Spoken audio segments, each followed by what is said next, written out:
Hi guys, good evening to everyone. Now is October 17, 2025, Friday.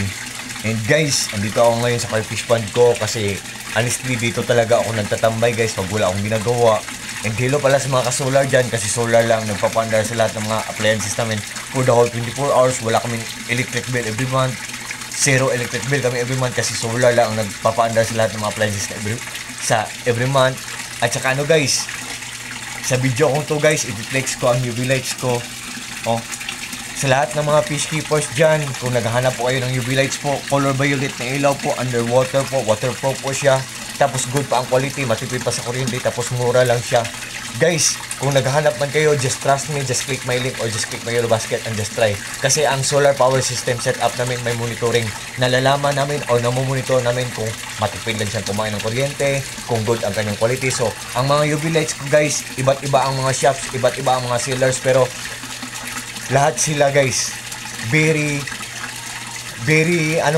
good ang quality, tapos matipid sa kuryente, authentic, genuine, original, legit, tapos ano po, mura lang, tapos ang bait-bait ng mga sellers po. Sellers, alam nyo po kung sino kayo, kung tumutulong po kayo sa ibang tao po, I hope times 10 pa or more pa ibabalik sa inyo ng Panginoong Diyos po. Ang mga sellers nito, so very kind, so very generous, so very humble, napakabait po. At ano, ito po ang maliit na UV light ko at ito ang malaki.